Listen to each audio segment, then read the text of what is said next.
Yet again, the New York Mets are left disappointed by one of their aces. If this team doesn't get better production from Max Scherzer and Justin Verlander, they are going absolutely nowhere.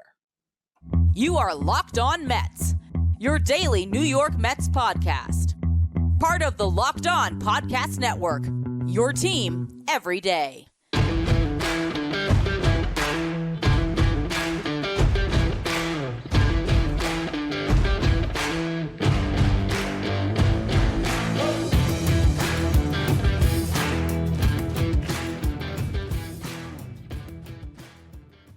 Hello to all you amazing Mets fans. You're watching Locked On Mets, part of the Locked On Podcast Network, your team every day.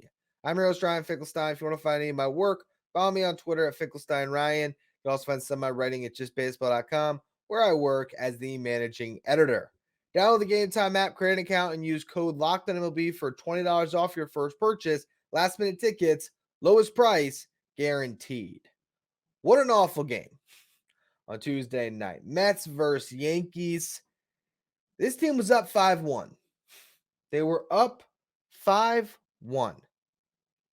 And anything that can go wrong will go wrong. A 5 spot in the fourth inning. Max Scherzer, your supposed ace, couldn't make it out of the fourth.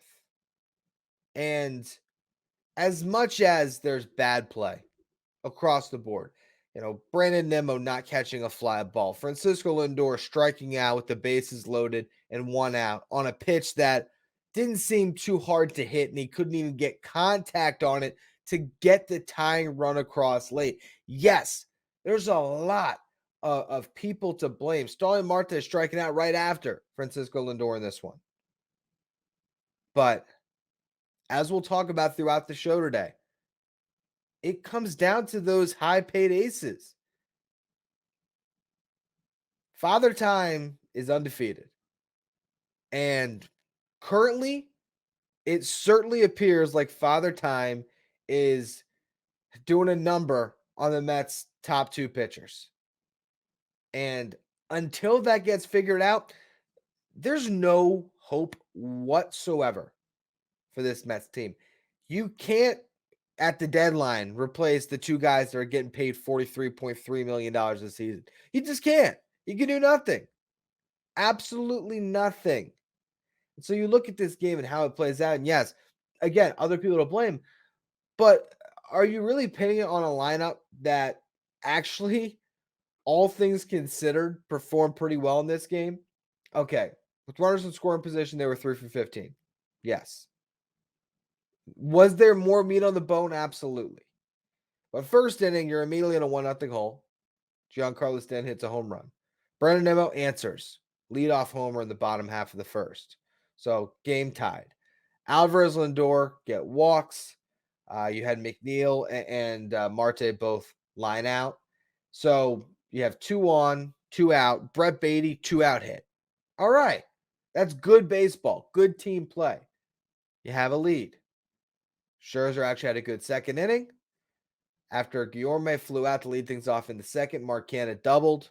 Brandon Nimmo gets hit by a pitch. Alvarez grounds out. Okay, but there was runners in second and third because of a balk. And Jeff McNeil picks him up. 2-out hit. Couple runs score. Mets up 4-1. Go to the third inning. Nothing really happens for the Yankees. Starling Marte, base hit, steals second. Brett Beatty draws a walk. Tommy Pham strikes out. An error by the Yankees allows the Mets to load the bases. They take advantage. Mark Canha puts the ball in play. The bases loaded and 1 out. And is able to beat out a potential double play ball. The Mets get another run. There you go. 5-1. Later in the game, okay, you look at the fifth inning. After the lead gets completely evaporated and flipped on you, Mets are able once again to come up with the 2-out hit. You had Starling Marte flies out. Brett Beatty got a base hit. Tommy Pham grounded out. Beatty to second. Guillorme gets a knock that brings in Beatty to tie the game at that point. So as much as the lineup didn't come through in that 8th inning, and they had their opportunity. Um, or any of the other innings beyond that 5th. But particularly the 8th inning, you had your golden opportunity. Marcano walks, Nimmo gets a base hit. You have Francisco Alvarez beat out a would-be double play ball, so you still had runners at the corner. Jeff McNeil gets hit by a pitch. So the bases are loaded with Lindor up. And you get a brutal strikeout. And as bad as that was on a pitch that was, granted, 98 miles per hour, but down the middle, you still have to go back to that 4th inning. Nothing in that game is worse than what Scherzer did. No one should be blamed more than Max Scherzer. And look, he didn't have control of his stuff. It was clear from jump. He just did not have it in this one. And he was getting by a little bit early, but there was too many pitches where he was missing his spots out over the heart of the plate. And eventually, the Yankees were able to capitalize. DJ LeMahieu hits a 2-run homer at the beginning of that 4th inning there. So all of a sudden, you go from 5-1 to 5-3, gives up hits to guys like IKF and Kyle Higashioka. Anthony Volpe's had a rough year. He gets a big double for the Yankees to score 1. Base hit by Jake Bauers. I mean, it's not like he was facing the Bronx Bombers.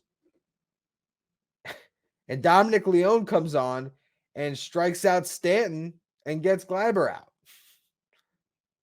So Scherzer's the biggest culprit in this way. He's the one to blame. He's the one to point fingers at. We can talk about Drew Smith and the sticky stuff, and maybe I'll get to that in the final segment. But the bottom line for me, and the only takeaway that matters, is Max Scherzer and Justin Verlander through the first however many games we're at now, you're getting close to the halfway point, have been awful.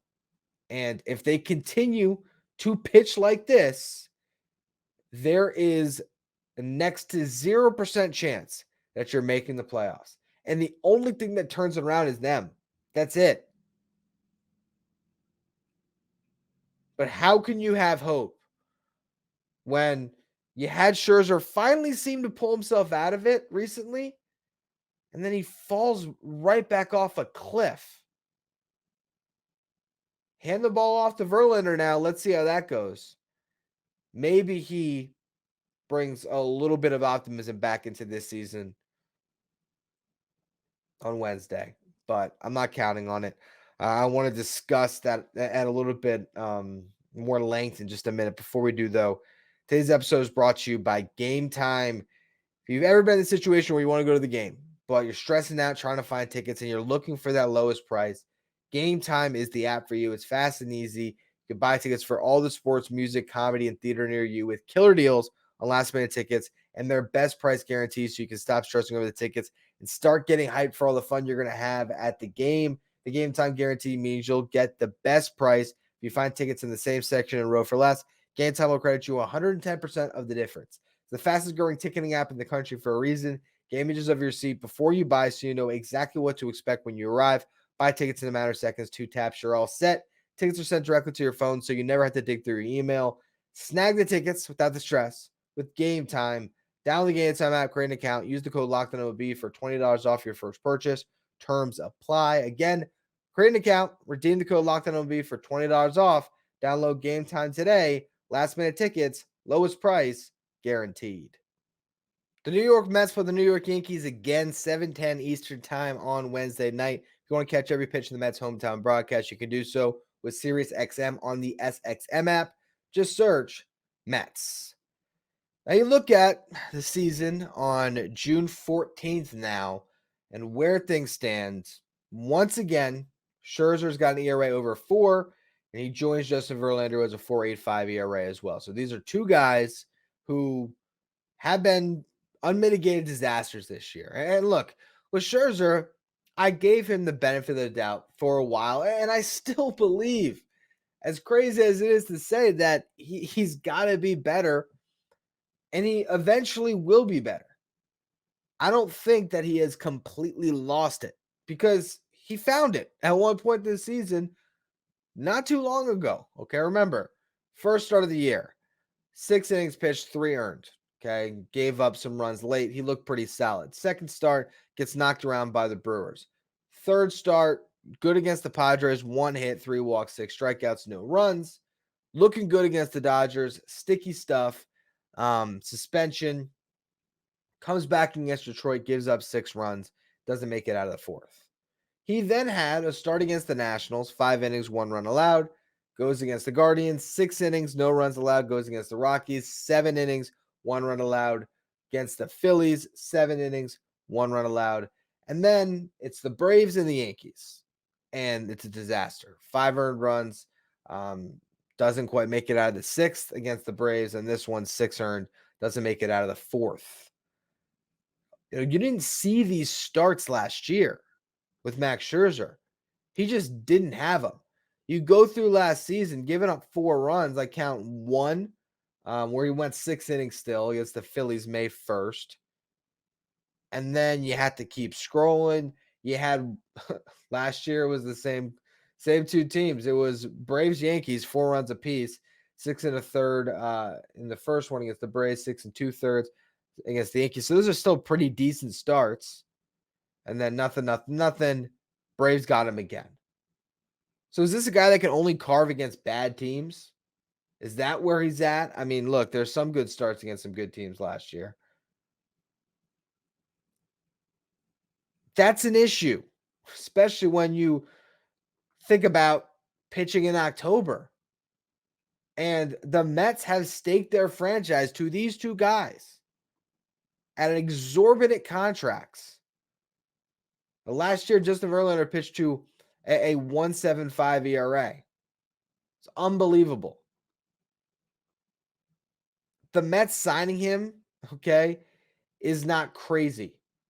It was the prudent decision based on who is in the market. But you really put yourself in a precarious spot. And anyone they signed, they would have been in a bad spot. If it was Carlos Rodon, you would have been in a spot over a 6-year deal with injury concerns. With Jacob deGrom would have been a 5-year deal. And everybody would have killed the Mets if they just brought back Chris Bassett. It would have been the wisest decision to go Scherzer, Bassett, Senga. But nobody, not a single one of you fans was saying that this offseason. You just weren't. It was 3 names atop the market, and everyone said the Mets had to grab one. And currently, he's the only one pitching of those 3. But he's been bad this year. And last year in the playoffs, he was pretty bad. I mean, he had 2 good starts, 2 bad starts. So you just wonder how these guys would perform if you even made it to October, although that is so far out of the realm right now because you just have to figure out how to get this season back on track. Until you get Scherzer and Verlander firing at all cylinders for a few months, for let's just say, not even a few, how about 5 turns in the rotation in a row where these guys are excellent? If you're getting 40% of your games where you're getting those type of efforts, it just will ease everything. Because what happens when you're a Mets team that gets up 5-1 on the Yankees and then Max Scherzer coughs it all up? What happens to you mentally? All of a sudden, Brandon Nimmo is dropping fly balls. Francisco Lindor is striking out in big spots. It's not to blame Scherzer for their struggles, but mentally, it is a hurdle. And you don't have a Pete Alonso who can hit a home run at any time. You need your aces to be aces to win in Major League Baseball. You just do. And moving forward, this could get scary disastrous for the Mets. I want to talk about Drew Smith and the sticky stuff. We'll get to that. But I also want to spend a little bit more time on Scherzer and Verlander in the future here. Because if this becomes a thing, the Mets have put themselves in a ridiculous hole. And Steve Cohen can only pour so much money into dragging this team out of it. So I'll get to that in just a minute. First, though, another word from our sponsors. The New York Mets play the New York Yankees again at 7:10 Eastern Time on Wednesday night. Catch every pitch in the Mets' hometown broadcast with SiriusXM on the SXM app. Just search Mets. Now, with Max Scherzer and Justin Verlander, this could become even worse disaster than it already is. When you think about this window to win with these guys and what you thought it was going to look like, you are spending the absolute premium for these two pitchers. Per average annual basis, no one is making more than these two guys whose combined salaries are more than, is it half the team's payrolls in baseball? Is it 10? How many teams are even approaching a $90 million payroll? And these two guys are sniffing 87 between them. Now, what's scary about this? Justin Verlander's contract, 2-year deal, an option. I don't even know. I had to look again to see how that option vests. The options for $35 million. I think it's 160 innings pitched or something about Cy Young. Let me look that up. But bottom line, he's got 2 years, 86.6 guaranteed. The option vests with 140 innings pitched in 2024. $35 million option. So I'll tell you what, if Verlander's bad for the rest of this year and bad next year, he certainly won't get to 140. I'll tell you that much. But looking at these deals, next year, Verlander's on the hook for the exact same amount. Max Scherzer has a player option. I, at this point, would be shocked if Scherzer opted out of that. He's not getting $43 million on the open market with the way he's pitched. Now, yes, there was a stretch this season where he looked like Max Scherzer, but considering the bad tape he's put out there, no chance he's getting that over a 1-year deal. Now, if he finishes this year really strong, maybe he leads the Mets on a World Series run, okay. Maybe there's a world where another team is paying him over a 2 or 3-year deal. But even then, Max Scherzer's not going to be incentivized to get out of this contract. Honestly, he's going to be incentivized to play it out again, try to have a great season, and test free agency after it. Because I feel like most teams, at best, with the best case scenario, everything that breaks this year, what's he looking at? $50 million for 2 years? Why not just pitch on 1 year 43 and see if you can get at least, another $10 million salary? Bottom line is, at this point, I feel like you're locked in on that deal. So now, okay, it's not Scherzer could go. It's Scherzer's probably staying. So you're locked into nearly $87 million this season and the same next year for these two guys who are going to be pitching in age 39 and age 41 seasons, and age 38 and age 40 seasons are going this poorly. This is worst case scenario stuff for Steve Cohen. He is setting millions of dollars on fire every time one of these guys takes the mound. You have a big Subway Series with all the pomp and circumstance that the Mets put together in this one. And Steve Cohen's got to watch his $43.3 million pitcher cough up a lead to the Yankees in the 4th inning. It's bad, man. It's really, really bad. And I keep on trying to pump some sunshine on this one and say, hey, this team's going to be okay. They got too much talent to fail.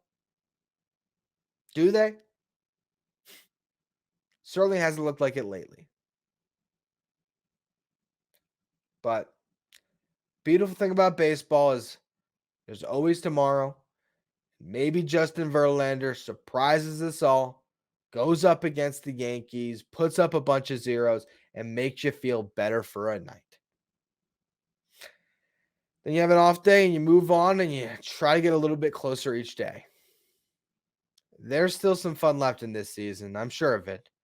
Right now, we're not seeing it. Well, I nearly forgot the sticky stuff story with Drew Smith. I actually was editing the podcast back and was like, I teased this multiple times and never got to it. So Drew Smith comes on to pitch in this game, never throws a pitch. They end up throwing him out of the game due to sticky stuff. And he says it's sweat and rosin. Umpires disagree. After the game, apparently, he said that, he had gone to the MLB official after, and he said, yeah, that's nothing. But it was umpire's discretion. And if the same thing holds true as what the umpire's discretion was last time, although this time they didn't even let him go wash it off and attempt to come back in, which is frustrating. They didn't give him the warning. He's probably heading towards suspension. He should, by the letter of the law, get a suspension like Scherzer did, and then you're gonna have to pitch down a man in the bullpen for 10 days, which is in some regards like worse than what happened with Scherzer. You pitch a man down in the rotation, but you were to juggle spot starters and make it work. Now you're just down an arm and an arm you need. So that sucks too. But I figured I probably should mention it since it was big news. So I digress on that one. That's going to be all for today's edition of Locked On Mets. On tomorrow's show, breaking down the final game of this Subway series and what lies ahead for all you everydayers. So make sure you follow, rate, and review wherever you get your podcast. Follow me on Twitter at Finkelstein Ryan. Follow the show, Locked On Mets. If you want to catch every pitch of the Mets' hometown broadcast against the New York Yankees, you can do so with Sirius XM on the SXM app. Just search Mets.